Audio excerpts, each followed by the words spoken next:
how about y'all come on in and let's have us another visit here on the Humbl Show. I am Grant Fletcher, and I am being joined by my co-hosts, or co-host and a guest co-host, Brandon Cox. Gregory Hallows on the call as well, taking Moonbeam's place this week. Or maybe what happened is they assimilated into one being. Yeah. And this is Greg Beam that we're seeing like right Voltron. now. Yeah, like Voltron. I like how you were like, you didn't go the Borg route. You were like, no, it's a Voltron route. We talked about Voltron. You and I were talking about Voltron not too long ago, as far as like trying to find like, certain specific types of merchandise. Oh, yeah. That we haven't been able to come up with. So, Yes. That's good. Let's go. Well, thanks for jumping on, Greg. I know it's you're in crunch time right now. We are less than a month away from Alabama Comic-Con, and there's a lot going on. And we've been talking to like the last couple episodes about covering it, so I think that's what we're going to do today. It's about time. On this episode, it is about time that we did that. But before we get to that point, an offering has to be made, Greg. Yeah.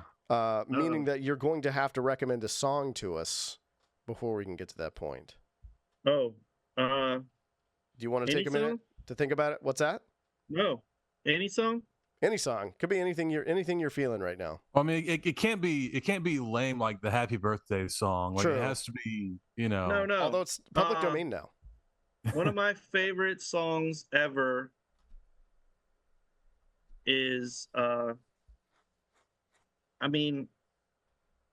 like all kinds of music. Yeah. Which, a lot of people wouldn't expect that of me. But I love everything. But there's a song that I don't know. I never get tired of it. It's a perfect, like, I guess, because I used to do radio DJing and I always needed songs that were very long. Used to. So I could go use the restroom. Yeah. But probably one of my favorite songs ever is Jam On It by Nucleus. All right. Yeah. I like it. Jam On It by Nucleus. Not going to get old on you for sure. No. Okay. I will I'll recommend something different, but Brandon, I'm sure you have something interesting that you're going to give us. I'd like to think so. Should I go ahead and give it to him? Yeah. Why not? Lay it on me. So as per usual, I have two. The first one is Terry Kaye, Dancing Girl, off of his album What Color Is Love.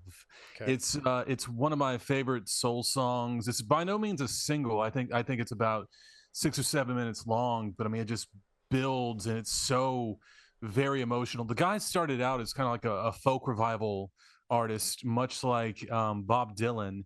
And then, like, as his career progressed, I think he became a single father. I forget if he lost his wife or if it happened through divorce, but as a result, he became a computer programmer back in the 70s.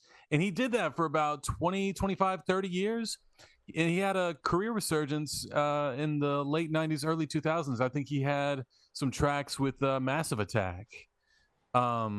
Anyway, really interesting story, this guy, and really, really good song and really good album. What Color Is Love? It's one of not only is it one of my favorite soul songs, it's one of my favorite soul albums.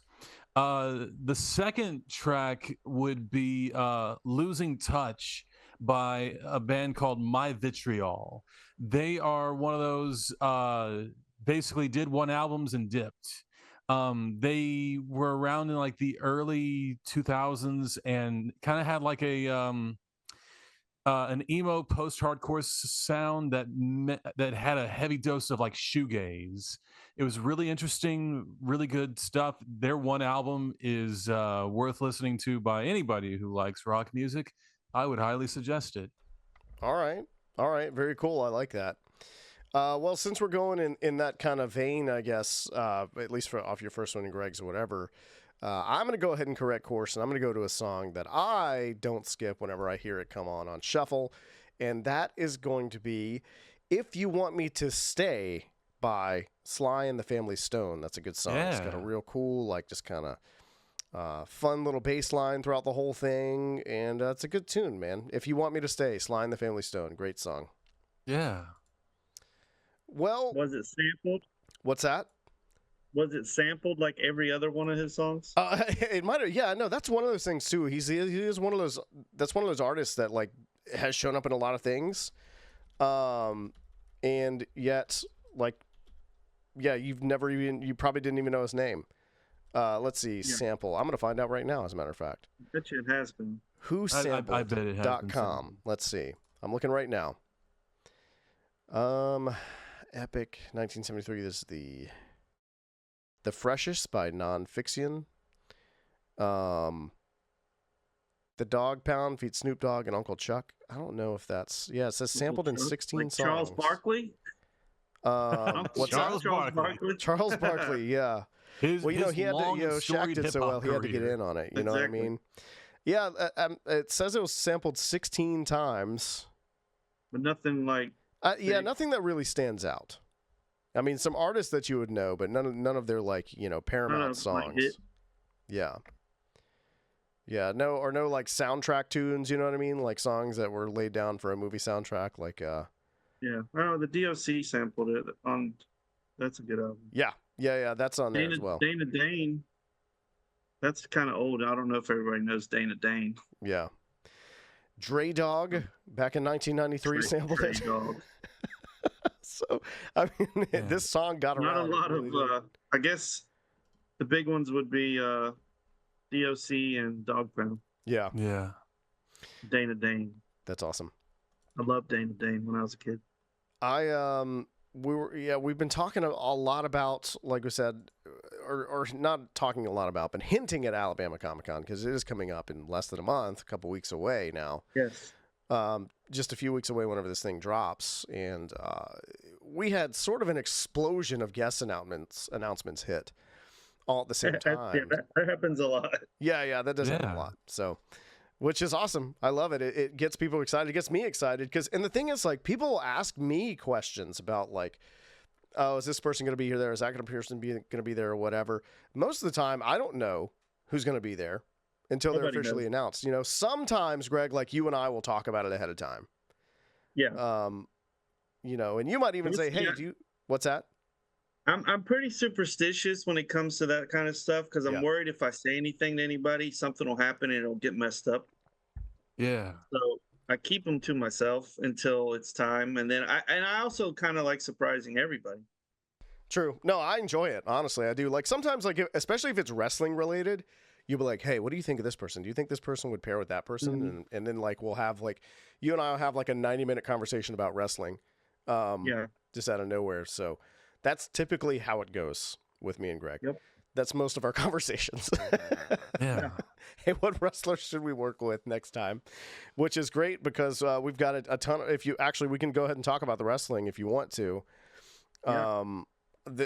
I'm really excited about this. Well, for starters, we have Booker T coming. Yep. 5-time world champion. That's right. Booker T. Still in great shape. Could still do a spin-a-rooney easy. Guarantee it. Oh, yeah. I wonder if we could goad him into doing a spin-a-rooney. He'd probably make us do it. Probably make us do a spin-a-rooney? Yeah.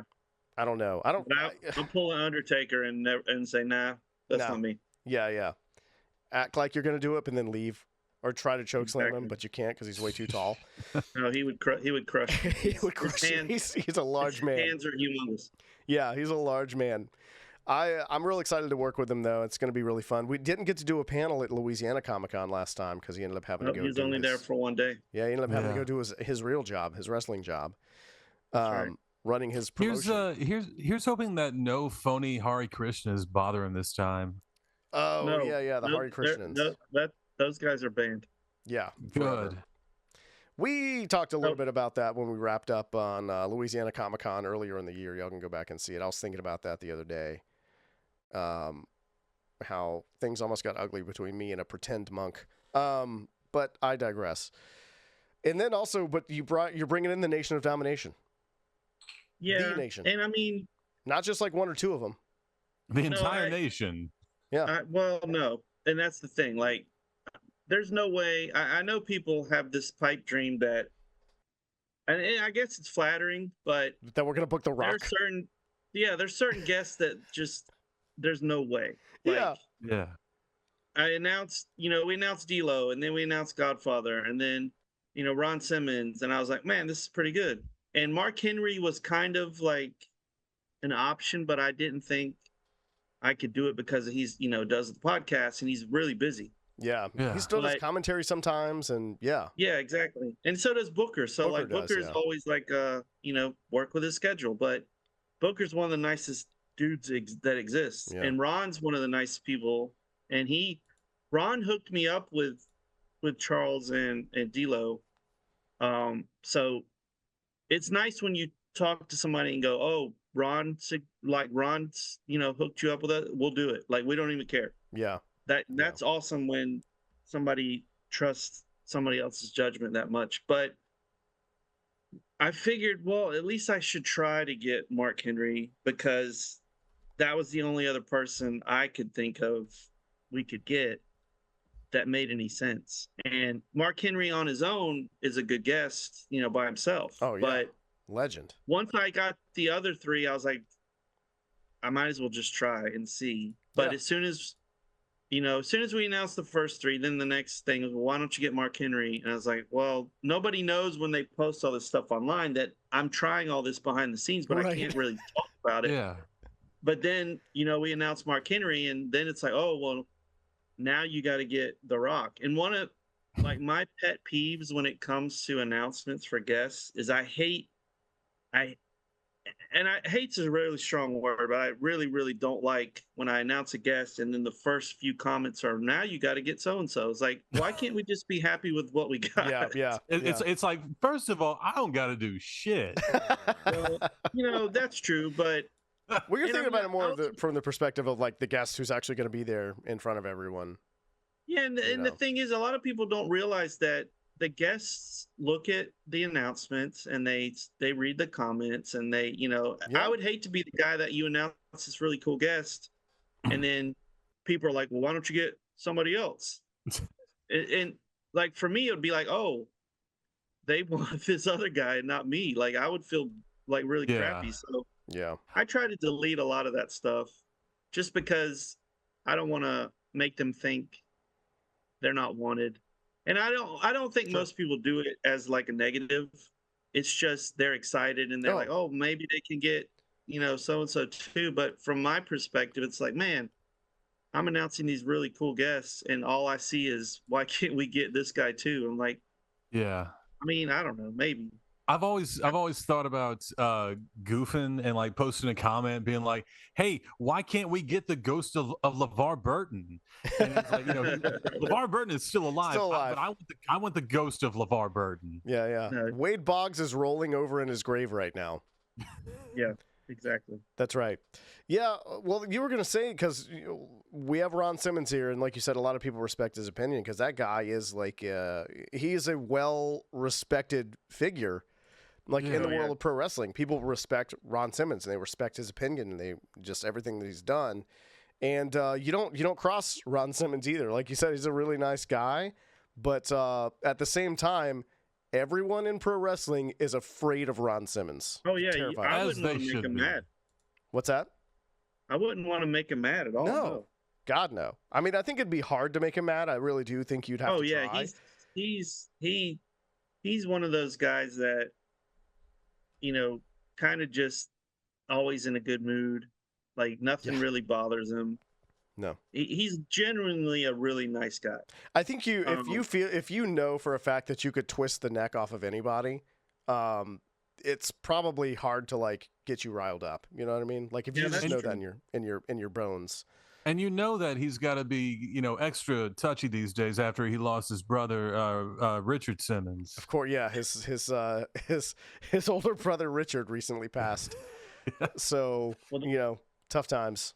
Yeah. Depending on how well the Florida State Seminoles football team does before we see him, he might be in a bad mood because of that. Because they lost the first game, and oh no. Usually I text him when there's games, but I was like, I ain't even gonna try this time.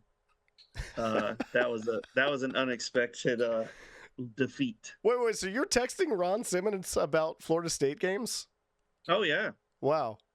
I mean, I knew you had his number. I knew you talked to him on occasion, but I didn't realize it was that kind of thing. That's funny. That's hilarious. Oh yeah, I love, and he lives in the state of my favorite college football team. So, but no, Georgia. I always bring up when football season starts. I have a few people that I know really really follow the teams and enjoy it still, and I remember when he first did a show with us, I brought my FSU football helmet for him to sign, and his eyes just lit up because I don't think that's something that most people bring to his table. Yeah. Like, I think a lot of people forget that this guy was like one of the greatest college football players ever. Yeah. Yeah. I think it's like he was like only the second or third person ever to have his jersey retired by FSU. Oh, yeah. Heck yeah. It's a really really big deal. You should ask him about his car he had at that time next time you see him. I don't know if you ever talked to him about the car. No. But he had a Thunderbird, right? And he had a detail shop remove the bird and paint a mural on the hood of himself and his girlfriend at the time. That's nice. It wasn't just him, like as him. He's dressed like a caveman. And he has a club, and he's fighting gargoyles. I dig that. Yeah, that was the car that he. That needs to be on the side of the van. Yeah, it's very much like a metal kind of van sort of situation. Yeah, I miss car murals. Like you would see just this bitchin' van with like a mural of a wizard casting a spell on a topless woman. Like I miss those. Yeah, it's something of a bygone era, but I have a feeling it'll be back eventually. But yeah, no, we also have D'Lo Brown joining us for the Nation of Domination, and Charles Wright, a.k.a. the Godfather. A.k.a. Papa Shango. A.k.a. Papa Shango, a.k.a. Kama Mustafa, etc. Yeah, he's got a lot of AKAs. Etc. Yeah, he had a lot of different characters and gimmicks. It makes sense. Who else did we announce recently? Jason Douglas, I don't know if we talked about him, but he was in Walking Dead and Borderlands. He's in Dragon Ball Super as well. Oh, yeah. Beerus. As Beerus, the cat god type guy, which is a big character these days. Yeah. Chandler Riggs is coming. I'm excited to work with Chandler Riggs, who was Coral in The Walking Dead. He sure was Coral. And I think he just wrapped a Western or something like that too. So he's got something new coming out pretty soon, which would be cool. And then to just tie up The Walking Dead, we got Michael Cudlitz, who played the oh gosh, why can't I think of his name now? He had the red flat top in the show. I can't ever think of their names. Yeah, I know. Look, here's I used to know all their names, like back of my hand, but now I can't. What's that? Abraham. Yes, that was his name, Abraham. Yeah. So that's gonna be really cool. Clifford Chapin coming, Bakugo from My Hero Academia. Always a popular guest. People like him. Kristen McGuire coming as well. That new Freerin show, right? Freerin, I think's how you say it. Yeah, Freerin. Yeah, that's a big show right now. It's a very big show. I watched that entire season, and everybody's real wild about it. And yeah, I thought it was ultra mega okay. I have heard that it's an acquired taste, but the people who like it love it. That's the crazy thing. It's really not. That's anime in general, though. Oh, that's true. There's just so much of it, and it's so varied, such a deep, and wide medium. It's not really a genre in itself; it's a medium. Yeah. Spencer Wilding is coming as well. You want to tell us about Spencer Wilding a little bit? That's Darth Vader. Yeah. He was one of the actors who portrayed Darth Vader in Rogue One. The best since Disney took over. Hey. Oh yeah, I really enjoyed Rogue One. I thought it was wonderful. And I love the way they paired it with the old movies. Like it was perfect. Yeah, for sure. It's that one's a really easy one to rewatch as well, just because you can watch it kind of in a vacuum, kind of by itself, and it's still a good time. You still get the whole story. But Spencer's also been in Doctor Who, and he was in Guardians of the Galaxy. Mm-hmm. He was the guy who took the Walkman and the headphones from Star-Lord. Yeah, and tries to figure out what it is. But But he's been a character actor in a ton of things, and for sure. He's big dude. I've never met him, but I mean, if you're playing Vader, you got to be big. Yeah. Paulo Costanzo is one that we more recently announced. He was with us in Louisiana Comic-Con this year. Yeah. And we had a lot of fun. He was good. He was in Road Trip and Royal Pains. And he had a lot of questions about Royal Pains, actually, during his panel, which was a lot of fun. I love that show. That was a really good show. It ran for a long time. Yeah. It was long, but it was very enjoyable. The cast was really good. But a lot of people know him from Animorphs. Yo, yeah, that's true. He was in Animorphs. Animorphs. Yeah. Oh my God. That's one that people still like. Whenever you bring it up, there's still people that just light up when you talk about it. Yeah, Royal Pains ran for 8 seasons. I just looked it up. Yeah, it was a long show. I mean, and that's a cable show like that had like 24 episodes a season too. So yeah, that's a lot of syndication too. Yes, yeah, it's a lot of TV. I think that's not a terrible fate. And then Zachary Gordon, Robert Capron joining us from Diary of a Wimpy Kid, and then adding Grayson Russell to that one as well, who played Fregley, the one with the red hair and the glasses, who was also Ricky Bobby's son, the all jacked up on Mountain Dew son. Hell yeah! So that'll be fun. He's from the area. He's from Alabama. Really, I did not know that. Yeah, there's some people that when we announced him, they went to church with him, they went to school with him. So that's cool. He's coming back to, near where he was, raised. Yeah. It's always a risky move whenever you have locals know the guy, because it could be like, yeah, that guy was a real piece of work whenever he was a kid. Yeah. You don't want to get into that territory. It's all been good. Yeah. And we also have a pair of Spider-Man joining us as well. Josh Keaton, who played in one of the newer shows, and then Dan Gilvezan, who was the Spider-Man in the show with the pointing meme. The Amazing Friends. Yeah, Spider-Man and his Amazing Friends, and with then Iceman and Firestar. Yeah, it was Firestar. That's right. But he's better known as Bumblebee. Bumblebee, yeah. That's true. People more associated with that character. I think it's just the main thing people remember from that show is just the meme that came out after a while. Yeah. But more towards the top of the show, we have Shannyn Sossamon, who was in Sinister 2, I think, the second one. Sinister 2, yep. And then A Knight's Tale, which is funny because you had mentioned that you were working on that to me really early this year. And it's funny because I had just watched A Knight's Tale like a week before you texted me about that. Wait, is this the girl who was in 40 Days and 40 Nights? Yes, correct. Yes. She was in 40 Days and 40 Nights.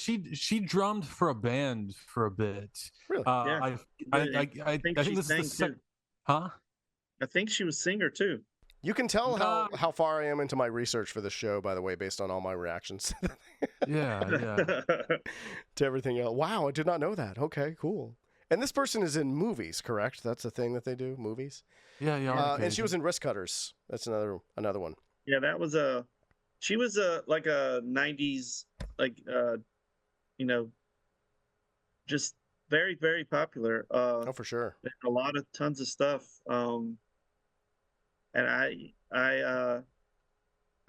don't know if I've watched Sinister 2, but the first one's amazing.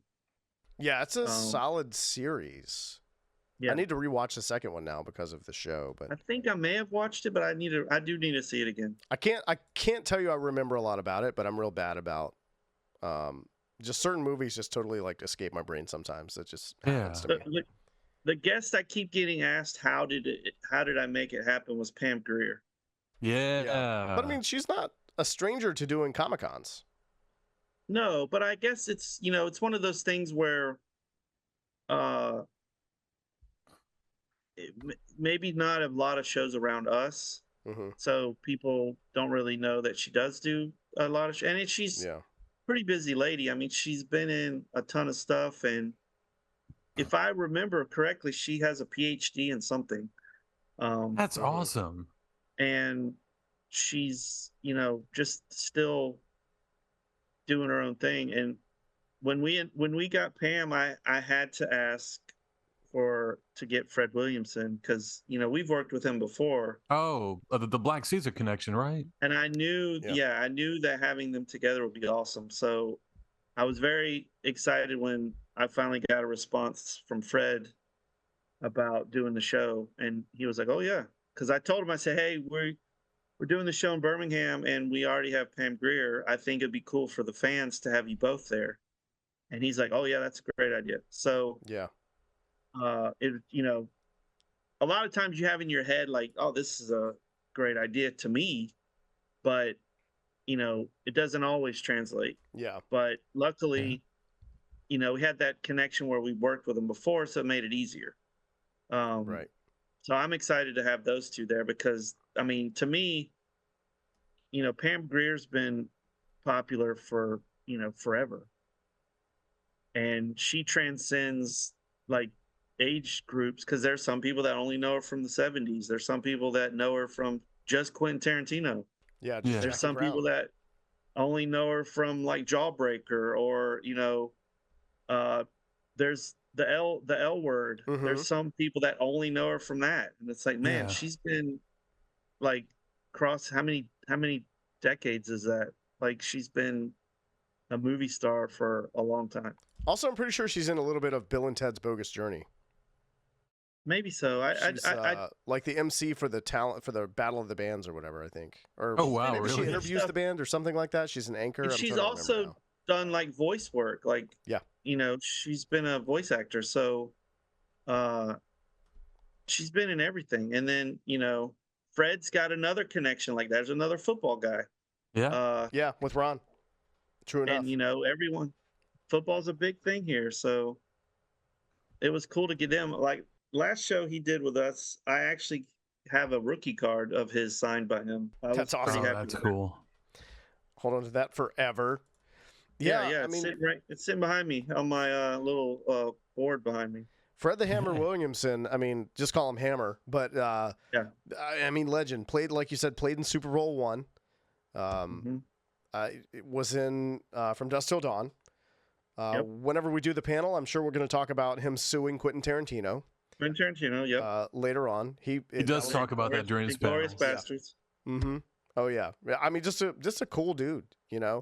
Very just real straightforward. Like you're gonna know exactly how he feels about just every topic he talks about. You know what I mean? Mm-hmm. But I love that about him. Like he's just an awesome guy. Yeah, he is no nonsense, but like not in a malicious way at all. It's just he says what he means, and that you don't have to worry about it. Right. Yeah. He's just gotta get it out there into the universe and then move on. Exactly. He's another like super nice guy. Oh yeah, he's a really cool guy. I'm really excited to work with him again. Fluent in Italian, by the way. Lives like half the year in Italy. He's made a ton of movies in Italy, as a matter of fact. Fantastic. So he's got a really cool story. I mean, his story about just making his first movie. Basically, what he did was he decided I could make a movie. I could produce a movie. Mm-hmm. So he had a poster made, and like went to a film festival. I can't remember which one, but one of the bigger ones, and just kind of stood outside of like a screening or sat outside of a screening with the poster. And then whenever people that were looking to finance movies would come by, they'd say, "What's this?" And he'd be like, "Oh, that's a movie I'm working on." I'm like, "Really? What is it?" And he's like, "Oh, well, blah, blah, blah." And talk to him and they're like, oh, "Okay, cool. We'll give you, here's this much money for, the French market. We'll give you this much money for the Italian market." And that's how he financed this movie that he like didn't have a script for, didn't have a director for, didn't have anyone cast for or whatever. He had a poster and that was it. And he worked backward from there. I mean, it's just one of the coolest stories ever. See, here's the fun thing. People do that these days. Yeah. With technology. Yeah. True enough. and I was just to be clear, I was sarcastic. That is not fun. It is very cool to fund people with creative ideas. It is not cool to fund people who are like, well, the technology will exist one day. Right. Yeah. That happens a lot. We talked about the whole Amazon staffless store. Didn't have people in the store.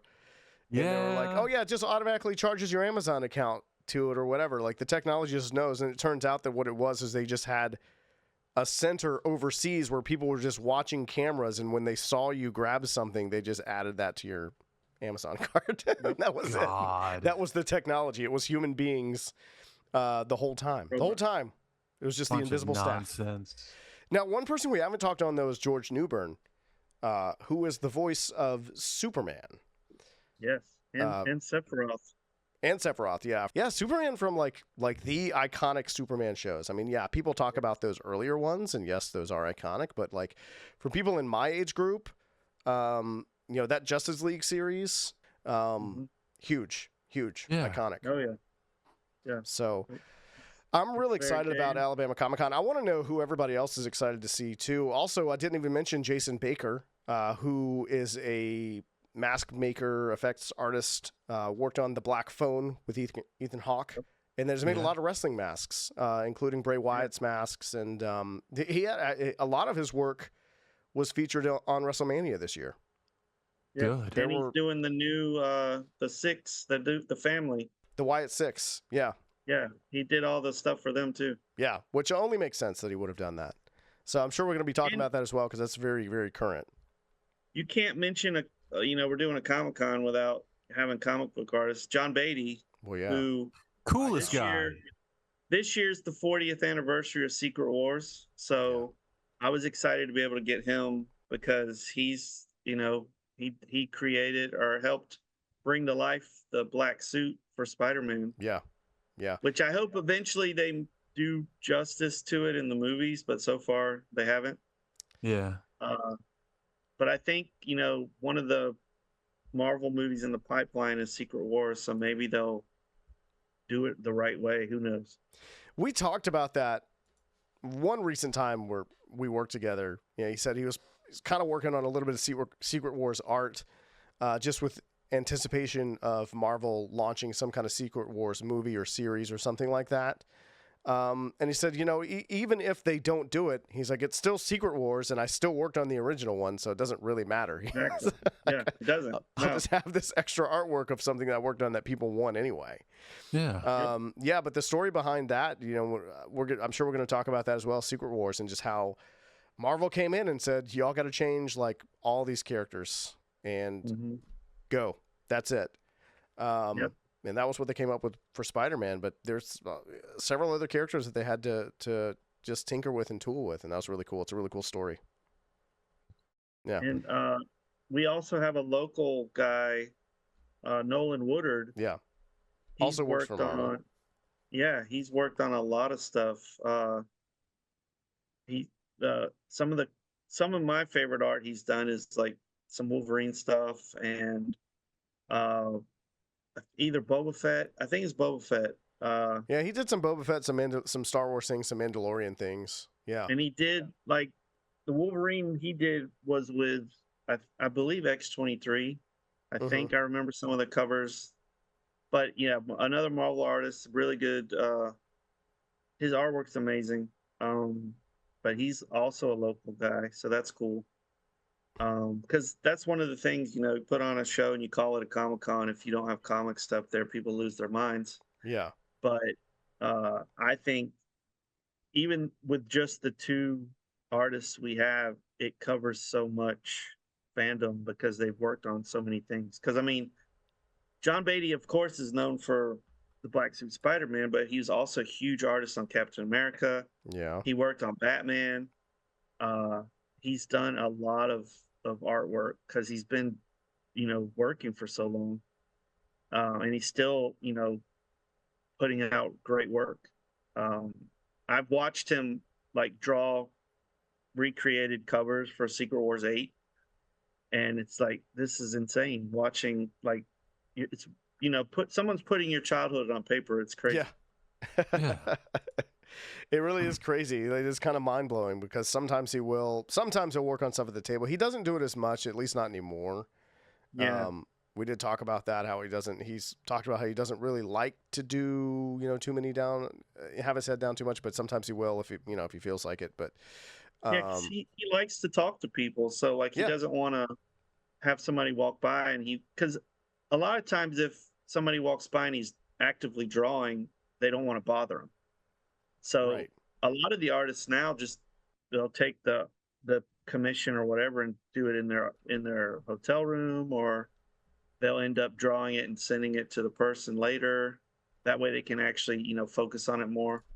But yeah, he is a person that really enjoys talking to the attendees, which is cool because, I mean, a lot of the artists just want to draw and they're kind of introverted, but he doesn't seem to be like that.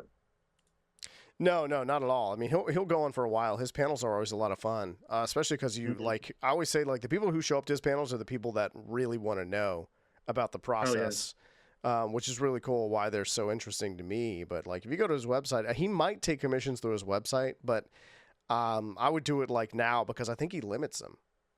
Oh yeah, it's definitely limited because of how long it takes. Because a good chunk of people want the black suit Spider-Man. I mean, that's a lot of ink work. That is a whole lot of ink. Yeah. Because it's literally the whole thing's black. And I want to say too, like even if you're doing them online, like Secret Wars 8, you mentioned that one. If you want him to redo or like do a recreation of that cover for him, he'll only do like X number of them per year. Oh yeah, he limits it big time. So like if you don't get it early in the year, then you're not going to get it. You're not getting it, yeah. Yeah. Especially this year because it's the anniversary. I think he's limited it more.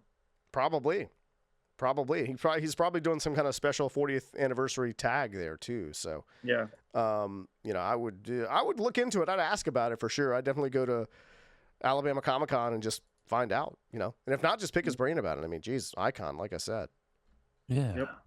So, yeah, man, I'm looking forward to it. We got some awesome cosplay guests coming as well. Redder's cosplay, Suzanne's cosplay, Plumleaf cosplay coming too. So they're going to be bringing some really cool looks to the show as well. What are we missing? What did we not touch on? We talked about guests. Greg, is there anything else that we should mention about Alabama Comic-Con before we get to the show? Yeah, I mean, there's as always there's the $500 grand prize costume contest. Oh, yeah. There's always a ton of really good costumes entering for that. But yeah, best in show wins $500. There's some gaming tournaments. I think Tekken and Super Smash Brothers, I believe, both days. We're doing Dungeons and Dragons, Pokemon. I'm trying to think of all the other stuff. There's always a lot of good panels. There's a gaming room, like free play stuff, and the tournaments, of course. And I do also think that the guys that are doing our gaming room, last year we had a whole setup for if you don't know anything about Dungeons and Dragons, you can come learn it. And I believe we're doing something similar to that this year. I have to make sure with them. But yeah, I think we've gone over all the guests. I'm trying to think in my head, did we miss anybody? Because it's like 25 or 30 guests. But wrestlers, Walking Dead, Spider-Man, like we try to cover all the fandoms as much as possible. But it's really just my point of it, like every year, is to put on a show that people can come and have fun and meet other people that like the stuff they do. That's ultimately the goal for me. And we all have fun, like the volunteers and everyone coming to help with the show.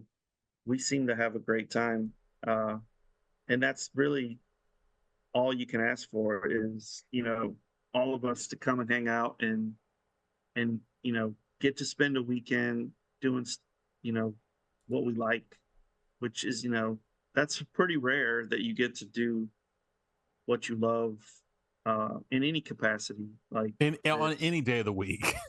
Yeah, exactly. So I'm just trying to check and make sure I didn't miss anything. Yeah. Well, I think everything that's available is out there on the Alabama Comic-Con socials, Facebook, Instagram, are going to be the two big ones. And, of course, the website, lccbhm.com, would be a place to look. Who's bringing pinball, by the way? Pinball. Somebody's bringing pinball, right? I don't know. I think so. I'm looking for this now while we're talking about it here. But, no, I mean, look, when we, I feel like you and I, whenever we talk about something, anything, whatever, we always end up talking about shows, and we end up on it for a while. You know? I mean, but it's always talking about, like, wouldn't it be cool if we did this? Or what do you think about doing that? Or whatever. Like, it's because it's just, like you said, it's fun to do, you know? I know one person we forgot. Scooby-Doo and Shaggy. Scott Innes.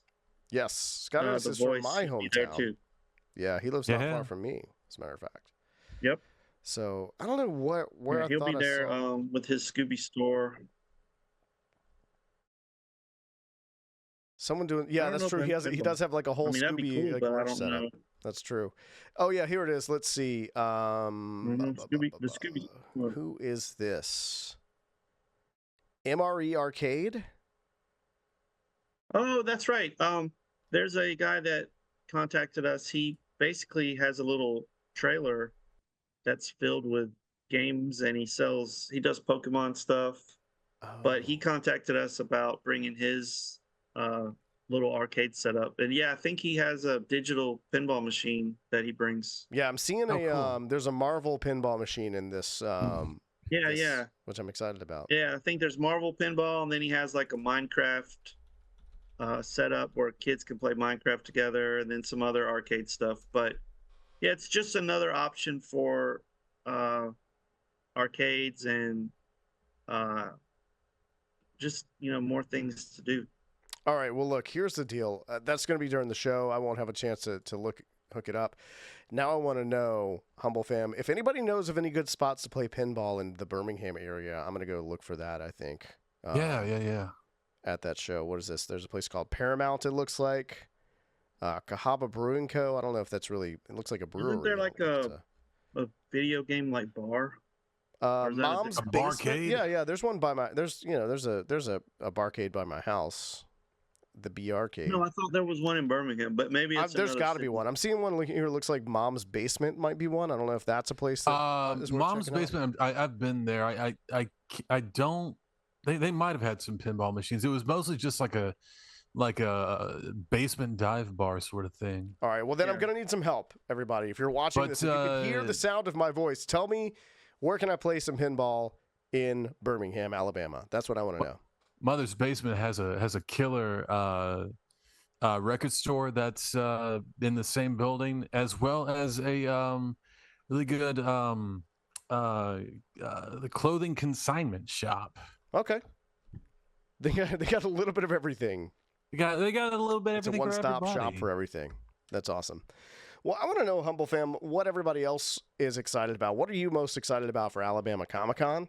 Because we're going to be there very soon. Very soon, we're going to be setting up for Alabama Comic-Con. You don't have much time left to finish your cosplays, plan out what celebrities you're going to meet, plan out what panels you're going to go to, plan out whether or not you're going to be playing D&D, or hitting up that arcade trailer or whatever's going on. I mean, look, it's 2 days. You got 2 days, right? Go for the first day. 2 days. Get all the autographs and see all the panels you want to do. See all the panels you can on Sunday, of course, as well, because I will be doing panels both days, everybody. So please come to the panels. That's what I will be doing.